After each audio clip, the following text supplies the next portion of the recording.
están? Bienvenidos a Bote Pronto. Lo prometimos todo marzo, todos los martes. Alexandra Zapata, porque así lo propuso, quería que habláramos de las mujeres, de los problemas que tienen las mujeres, no solo en este país, sino en el mundo.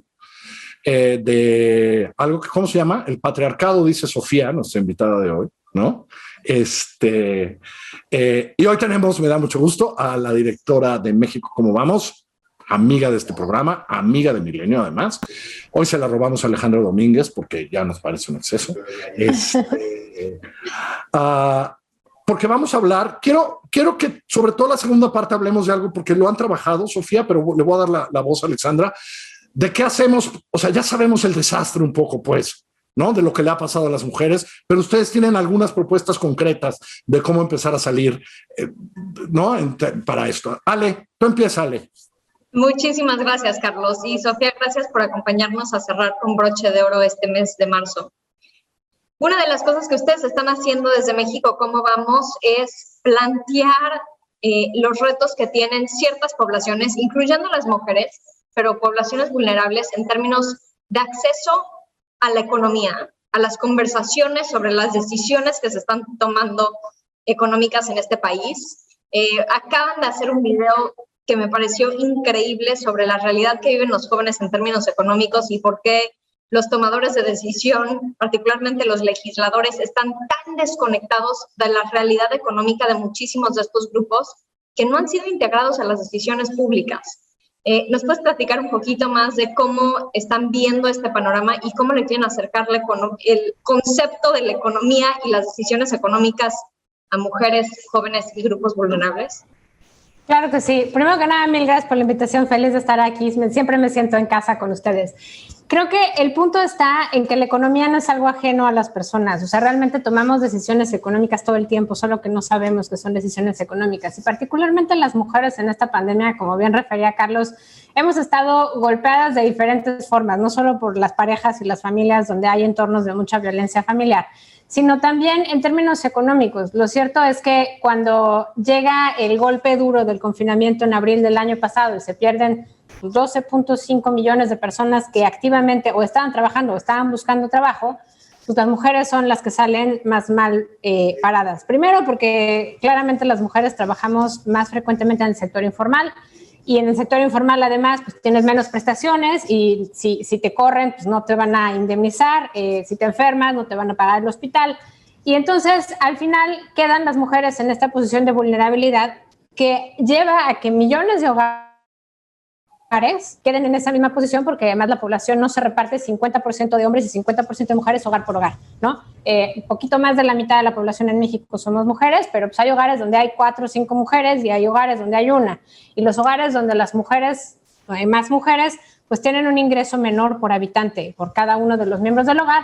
Y entonces así se afecta. O sea, cuando yo hablo del patriarcado, me refiero a eso. El patriarcado también afecta a los hombres que viven con mujeres. Pareciera ser una maldición, como si viviéramos, no sé, en el siglo XVIII, tener mujeres en el hogar porque acaba siendo un menor ingreso pues para todos los que están en ese hogar.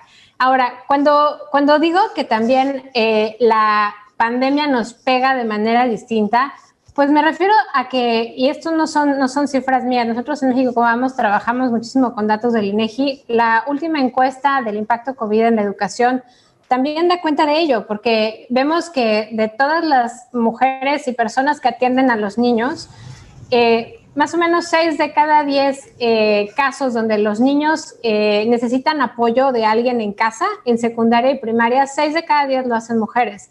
Pero en caso de niños chiquitos, de preescolar, 8 de cada 10. Todas mujeres, ¿no?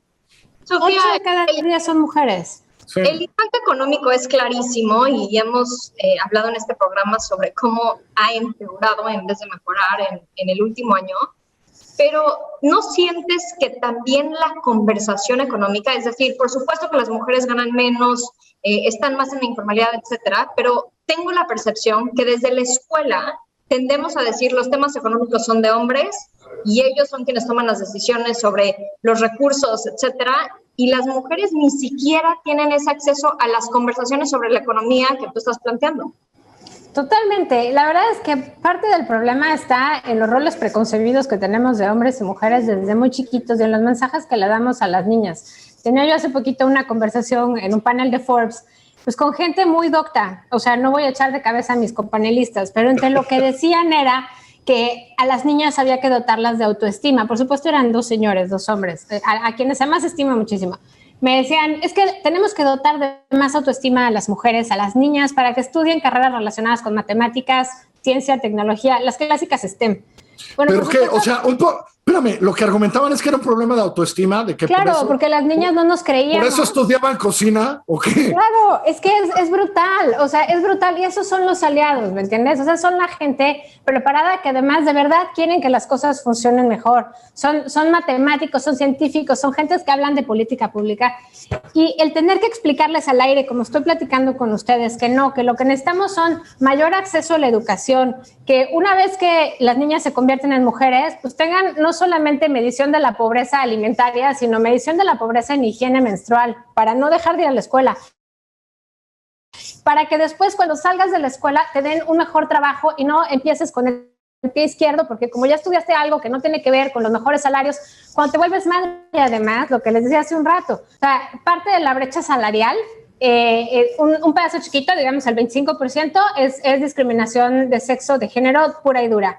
Pero el 75% de la brecha salarial es debido a que los roles de género nos van imponiendo que las mujeres cuidamos a los niños y atendemos a los enfermos y a los ancianos. Y nos vamos quedando rezagadas en la carrera, en la experiencia, en las oportunidades laborales. Y al final, cuando llegamos al punto de decidir si queremos, pon tú que yo ya estudié física, que no estudié física sino economía, pero cuando ya estoy en el punto de decir, ahora sí me la voy a rifar, no me falta autoestima, me falta que la promoción no me la van a dar a mí, que yo como fui madre no voy a tener los años necesarios de experiencia. Bueno, y a lo mejor, Sofía, no. a lo mejor estás agotada de todo lo que te ha tocado hacer más que tus competidores del otro lado, ¿no? Por todos esos roles. Ale, en estas 4 semanas hemos hablado mucho de este problema y siempre preguntamos, ¿por dónde empezamos? El problema empieza desde ahí, Sofía lo explica muy bien, el problema sigue arriba, etcétera.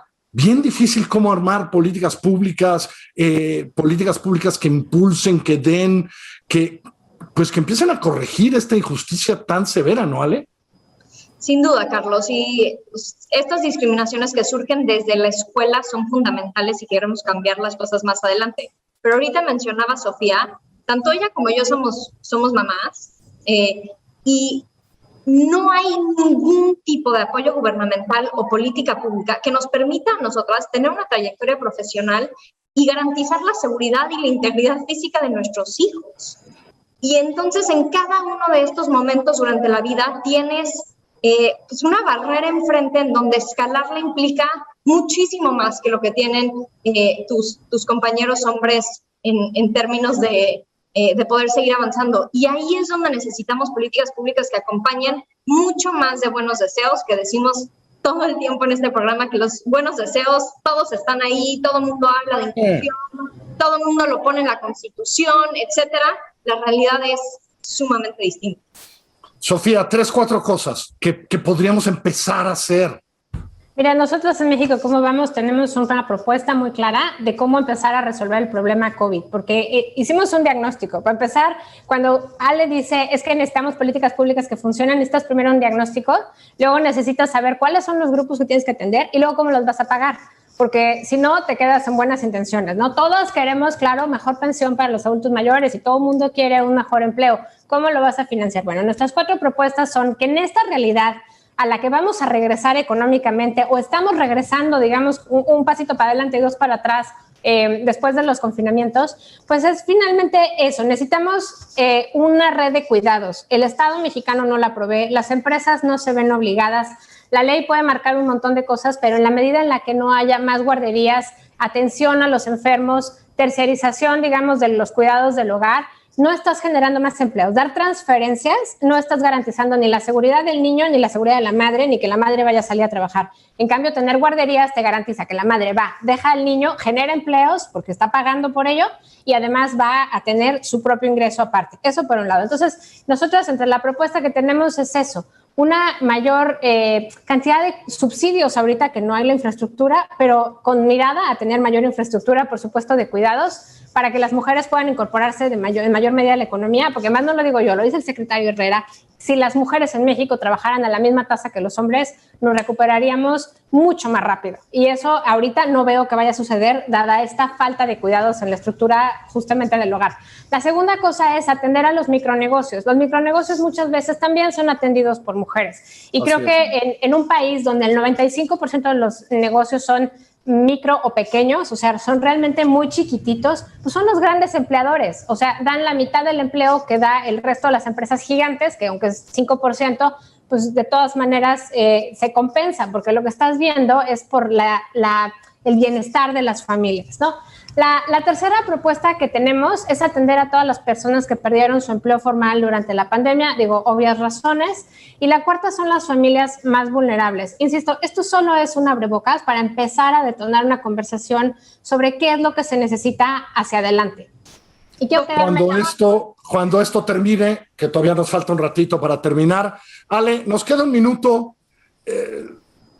Concluyo con algunos ánimos, y ahí están las propuestas, y ahí está el debate, pero también concluyo este mes de marzo que le hemos dedicado a las mujeres, un poco preocupado porque el asunto es mucho más profundo, y aunque veo, ayer hablaba con Marta Lamas, y Marta dice, veo rabia, veo enojo, veo queja, veo indignación, no sé si veo armado político y armado, ¿no?, para acabar e impulsar esto. Ale, cierra. Yo creo que mucho va de la mano con lo que decía Sofía al inicio de este sentimiento de lo que falta es autoestima. También lo que escuchas todo el tiempo son autoridades que creen que lo que falta es echarle ganas. Si las mujeres le echan más ganas, van a tener los empleos que quisieran tener, etcétera. Esto no es de echarle ganas. Esto es un problema que se tiene que atender con políticas públicas. De las propuestas que decía Sofía, todas, si se hace un análisis costo-beneficio, son rentables, particularmente las políticas de inclusión laboral de las mujeres, y ahí está el resultado. Desafortunadamente, Carlos, aunque empezamos a ver, y también esto lo hemos platicado, los avances de paridad, niveles altos del gobierno, esa paridad gubernamental en los puestos más altos no se está viendo reflejado en políticas públicas que beneficien a las mujeres. Bueno. Sofía, es un placer tenerte con nosotros. Es un gusto siempre estar con ustedes. Muchas gracias por la invitación. Mi querida Ale, te mando un abrazo. Nos vemos la próxima semana. A todos ustedes, que les vaya muy bien. Cuidémonos esta Semana Santa, de verdad, que les vaya muy bien. Hasta luego.